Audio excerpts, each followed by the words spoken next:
প্রকৃতির স্থপতি পাখিরা এমন অসাধারণ বাসা তৈরি করে যা দেখলে তাজমহলও হার মেনে যাবে। কিছু পাখি মাটি আর খড় দিয়ে বাসা বানায়, আবার কিছু পাখি এমন এমন বিস্মিত ডিজাইনে বাসা বানায় যা এক ধরনের ইঞ্জিনিয়ারিং ম্যাজিকও বটে। এই বাসাটি শুধু তাদের বসবাসের জন্যই নয়, বরং এটি প্রকৃতির অপূর্ব নকশার এক চমৎকার নিদর্শন। সেখানে ফ্যান, এসি এবং আরও অনেক সুবিধাও রয়েছে। এদের মধ্যে কিছু পাখির বাসা তো 5 স্টার হোটেলের মতো। বিশ্বের বিষয়ের এই ভিডিওতে আমরা আপনাদের বিশ্বের সবচেয়ে অনন্য এমন 10টি পাখির বাসা দেখাবো যা দেখে আপনারা হয়তো অতীতে চলে যাবেন। তাই আমাদের ভিডিওটির সাথেই থাকুন, কারণ পাখিদের এমন সৃজনশীলতা হয়তো আপনি এর আগে কখনো দেখেননি। Number 10, humming bird nest. Humming বার্ডের বাসাকে বিশ্বের সবচেয়ে সেরা আর শিল্পকর্মের বাসা বলা হয়ে থাকে। এই পাখিকে আপনি চড়ুইয়ের সঙ্গে তুলনা করতে পারেন, কারণ তারা আকারে খুব ছোট হয়ে থাকে, কিন্তু ছোট হওয়া সত্ত্বেও তারা তাদের বাসা বিশাল বিশাল গাছের ওপর তৈরি করতে পছন্দ করে এবং অনেক উচ্চতায়, এবং তাদের বাসা 10 থেকে 100 ফুট ওপরে তৈরি করে, যার কারণে আপনি তাদের বাসা মাটি থেকে সহজে দেখতে পাবেন না। এদের বাসা মেয়ে পাখি তৈরি করে, যা 5 থেকে 10 দিনের মধ্যে সম্পন্ন হয়। এদের বাসা তৈরি করতে তারা খড় এবং মাকড়সার জাল ব্যবহার করে থাকে। তাদের বাসা দেখে মনে হয় যেন একটি নারকেল ওপর থেকে কেটে রেখে দেওয়া হয়েছে। মাকড়সার জালের কারণে তাদের বাসা স্ট্রেচেবল হয়। এদের বাসা স্ট্রেচেবল করার পেছনে একটি কারণও রয়েছে, আর তা হলো বাচ্চারা যখন বড় হতে থাকে তখন তাদের সাইজ অনুযায়ী বাসাও প্রসারিত হতে থাকে। হামিংবার্ডরা কেবল তাদের বাসার সাজসজ্জায় মনোযোগ দেয় না, বরং তাদের নিরাপত্তার দিকেও বিশেষ নজর দেয়। এরা তাদের বাসার উপরে গাছের পাতার একটি বেষ্টনী তৈরি করে, যাতে কোনো শিকারী পাখিরা তাদের বাচ্চাদের শিকার করতে না পারে। Number 9, the Montezuma oropendola nest. এটি মধ্য আমেরিকার একটি সুন্দর এবং অনন্য পাখি, যা প্রধানত কোস্টারিকা, পানামা এবং সাউথ মেক্সিকোতে পাওয়া যায়। এই পাখিদের বিশেষত্ব শুধু এর উজ্জ্বল পাখনা এবং উচ্চ আওয়াজই নয়, বরং তাদের বাসা তৈরির আশ্চর্য শিল্পও রয়েছে। এই পাখিদের বাসা লম্বা এবং ঝুলন্ত হয়ে থাকে, যা উদ্ভিদ ফাইবার, লতা এবং ঘাস দিয়ে বুনে। এই বাসাগুলো গাছের ডালপালায় ঝুলে থাকে এবং এগুলো প্রায় 6 ফুট পর্যন্ত লম্বা হয়। মন্টেজুমা অরোপ্যান্ডোলা একটি সামাজিক পাখি। তারা তাদের বাসা একত্রে তৈরি করে। একটি গাছে 20 থেকে 100টি পর্যন্ত বাসা হতে পারে, যা একটি চমৎকার দৃশ্য উপস্থাপন করে। এই ঝুলন্ত বাসাটি সাপ এবং বাদরের মতো শিকারী প্রাণীদের দূরে রাখতে সাহায্য করে এবং সব পাখি মিলে তাদের বাসা রক্ষা করে। এই বাসাগুলো সাধারণত গাছের সবচেয়ে উঁচু এবং হালকা ডালে তৈরি করে, যার কারণে কোনো শিকারী সেখানে পৌঁছাতে পারে না। কখনো কখনো তারা এই বাসাগুলো পানির কাছে তৈরি করে, যা অতিরিক্ত নিরাপত্তা প্রদান করে।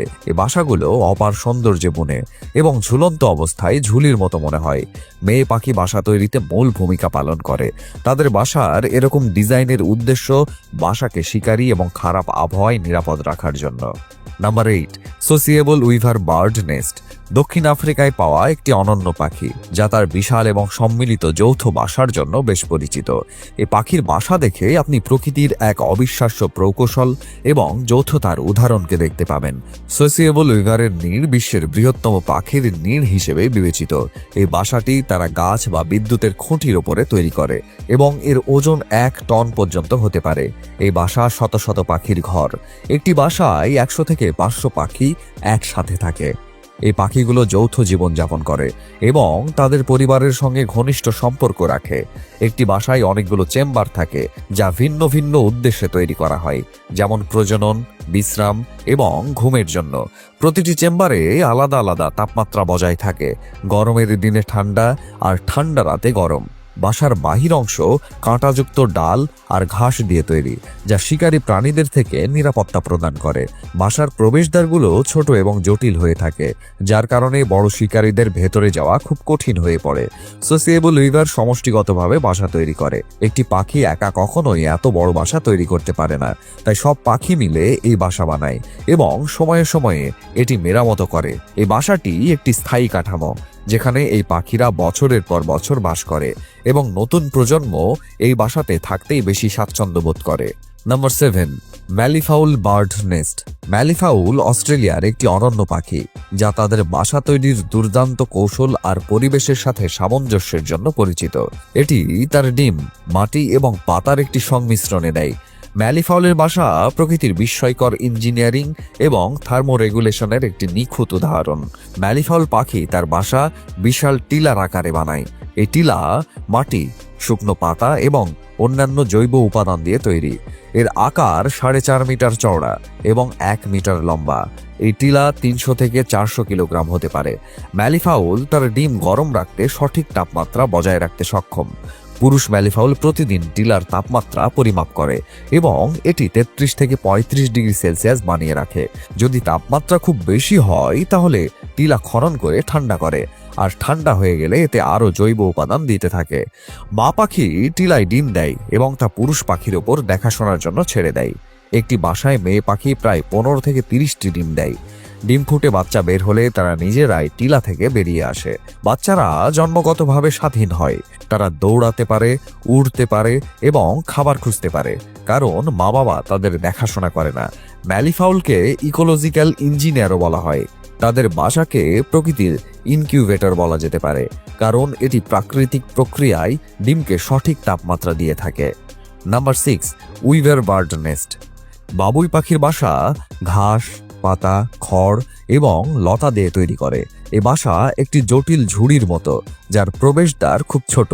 বাসাটি এত শক্তিশালী এবং টেকসই যে এটি তীব্র বাতাস এবং বৃষ্টি সহ্য করতে পারে। আলাদা আলাদা প্রজাতির বাবুই পাখি এক এক রকম বাসা তৈরি করে। বায়া বাবুই বাংলাদেশ, ভারত সহ দক্ষিণ এশিয়ায় ঝুলন্ত বাসা তৈরি করে। তারা প্রায় তালগাছ বা অন্যান্য গাছের উঁচু শাখায় বাসা তৈরি করে থাকে। সোসিয়েবল উইভার দক্ষিণ আফ্রিকায় এই পাখি যৌথভাবে বড় বাসা তৈরি করে। মাস্ক উইভার আফ্রিকা, এদের বাসা গোলাকৃতির, আর এরা প্রায় পানির কাছাকাছি বাসা বানিয়ে থাকে। বাসা তৈরি করতে বাবুই পাখি নরম ঘাস, লতা এবং ফাইবার ব্যবহার করে। এই উপাদানগুলো না কেবল বাসাকে হালকা করে, বরং অত্যন্ত টেকসইও করে। পুরুষ পাখি বাসা তৈরির কাজ করে। মেয়ে পাখি তার বাসার গুণগত মান যাচাই করে। তারপরই সিদ্ধান্ত নেয় ওই পুরুষ পাখিটিকে সঙ্গী হিসেবে গ্রহণ করবে কিনা। যদি মেয়ে পাখিটি বাসা পছন্দ না করে, তাহলে পুরুষ পাখিটি সেই বাসা ভেঙে আবার নতুন বাসা বানায়। বাবুই পাখি তার বাসা শিকারীদের হাত থেকে বাঁচানোর জন্য আশ্চর্যজনক কৌশল অবলম্বন করে। তারা প্রায়ই তাদের বাসা পানির ওপরে ঝুলিয়ে রাখে, যাতে তারা সাপ এবং অন্যান্য শিকারীদের থেকে তাদের বাসা রক্ষা করতে পারে। এগুলোর প্রবেশদ্বার এত ছোট এবং জটিল হয় যে কেবল শুধুমাত্র বাবুই পাখি এর ভেতরে প্রবেশ করতে পারে। একটি বাবুই পাখির বাসা তৈরি করতে বিভিন্ন শাখায় 500 থেকে 1000 বার খড় সংযোগ করার প্রয়োজন হতে পারে। বায়া বাবুয়ের বাসার ডিজাইন এতটাই অসাধারণ যে এটি এখন স্থাপত্যের এক অনুপ্রেরণা। Number 5, Boer bird nest. পুরুষ বোয়ার বার্ডস বিশেষত তাদের আকর্ষণীয় এবং প্রতিভাবান শৈল্পিকতার জন্য বেশ পরিচিত। এই পাখি অস্ট্রেলিয়া এবং নিউ গিনিতে পাওয়া যায়। পুরুষ বোয়ার বার্ডস বাসা তৈরি করার জন্য খড়কুটো, ঘাস, পাতা এবং অন্যান্য সামগ্রী ব্যবহার করে। এদের বাসা রঙিন বস্তুতে সাজিয়ে তোলে। বোয়ার বার্ডস তার বাসা সাজানোর জন্য রঙিন ফুল, পালক, পাথর, কাচের টুকরো, প্লাস্টিক, এমনকি মানুষের তৈরি বস্তুও ব্যবহার করে। কোনো কোনো প্রজাতি নির্দিষ্ট কিছু রং যেমন নীল ও সবুজ পছন্দ করে, আর তার বাসায় সেই রঙের বস্তু সংগ্রহ করে। মেয়ে পাখিকে আকৃষ্ট করতে পুরুষ বোয়ার বার্ডস গান গায় ও নৃত্য করে। তারা এই নাচ তাদের বাসার কাছে করে। তারা প্রায়ই তাদের আওয়াজ অন্য পাখি বা পরিবেশের অনুকরণ করে। পুরুষ বোয়ার বার্ডসের মধ্যে সাজসজ্জা নিয়ে প্রতিযোগিতা চলে। যে পুরুষ বোয়ার বার্ডস বেশি সুন্দর ও আকর্ষণীয় বাসা তৈরি করে, মেয়ে বোয়ার বার্ডস তাকে সঙ্গী হিসেবে নির্বাচন করে। দেখা গেছে যে পুরুষ বোয়ার বার্ডসের সাজসজ্জার দক্ষতা তাদের বুদ্ধিমত্তা এবং জেনেটিক্স স্বাস্থ্যকে প্রমাণ করে। মেয়ে বোয়ার বার্ডস এই ভিত্তিতেই তার জীবনসঙ্গী নির্বাচন করে। পুরুষ বোয়ার বার্ডসের এই বাসা শুধু মেয়ে বোয়ার বার্ডসকে আকৃষ্ট করার জন্য তৈরি করে থাকে, আর আসল বাসা যেখানে ডিম পাড়ে সেটা মেয়ে বোয়ার বার্ডস আলাদা করে তৈরি করে। Number 4, bolt eagle nest. Bolt eagle, যা আমেরিকার জাতীয় পাখি, এটি তার বাসাকে খুব বিশেষ উপায়ে তৈরি করে। বল্ট ঈগলের বাসা পৃথিবীর সবচেয়ে বড় পাখির বাসা হিসেবে গণ্য করা হয়। এদের বাসা সাধারণত 4 থেকে 5 ফুট চওড়া এবং 2 থেকে 4 ফুট উঁচু হয়ে থাকে। বল্ট ঈগলের সবচেয়ে বড় বাসা ফ্লোরিডায় পাওয়া গিয়েছিল, যা 9.5 ফিট চওড়া এবং 20 ফিট উঁচু ছিল, আর এর ওজন ছিল প্রায় 2 টন। বাসাকে মজবুত করার জন্য বড় বড় গাছের ডাল এবং গাছের শাখা ব্যবহার করে। বাসার ভেতরের অংশ নরম করার জন্য ঘাস, শ্যাওলা, পাতা এবং অন্যান্য নরম উপাদান তৈরি করে। বল্ট ঈগল সাধারণত উঁচু জায়গায় তাদের বাসা তৈরি করে, যাতে তারা তাদের শিকার এবং এলাকা পর্যবেক্ষণ করতে পারে।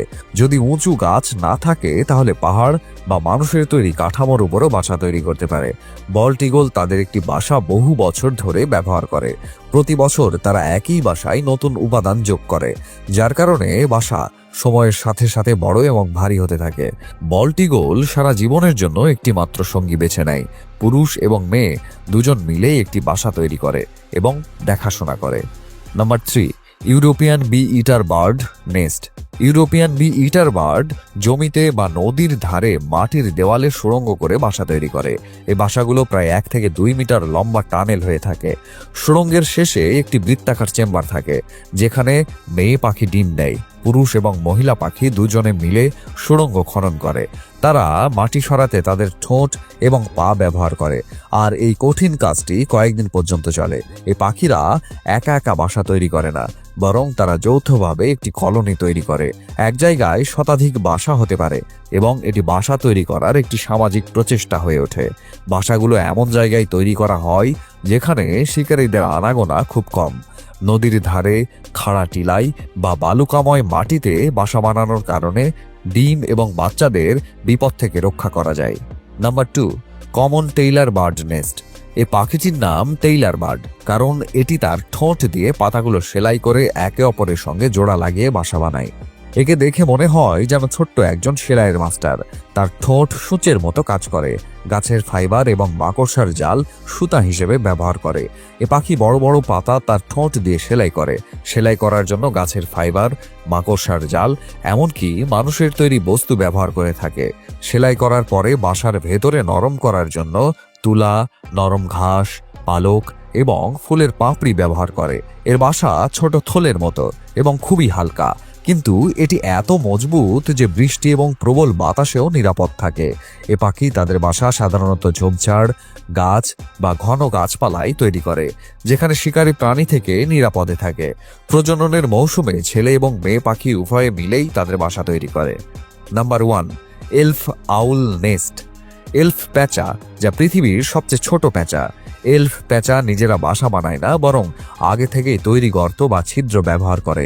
এই পাখিরা সাধারণত সাগুয়ারো ক্যাকটাসের গর্ত, পুরনো কাঠঠোকরার বাসা বা কাঠের গর্তে বাসা তৈরি করে। কখনো কখনো এরা মানব নির্মিত অবকাঠামো যেমন স্তম্ভ বা বক্সে বসে যায়। এলফ প্যাঁচার বাসা ছোট এবং সহজ, তবে তাদের প্রয়োজনে তা পুরোপুরি ব্যবহার করা হয়। এই বাসাগুলোতে ভেতরে নরম করার জন্য সাধারণত কোনো উপাদান নেই। এলফ প্যাঁচা তাদের বাসা উঁচুতে বা এমন জায়গায় নির্বাচন করে যেখানে শিকারীদের পৌঁছানো খুব কঠিন। এই ছিল বিশ্বের বিষয়ের আজকের এই ভিডিওতে। আশা করছি ভিডিওটি আপনাদের সকলের কাছে অনেক ভালো লেগেছে। ভিডিওটি কেমন লেগেছে তা জানিয়ে কমেন্ট করুন। ভিডিওটি ভালো লাগলে লাইক এবং শেয়ার করুন। এরকম আরও ভিডিও পেতে আমাদের চ্যানেলটি সাবস্ক্রাইব করুন। ধন্যবাদ।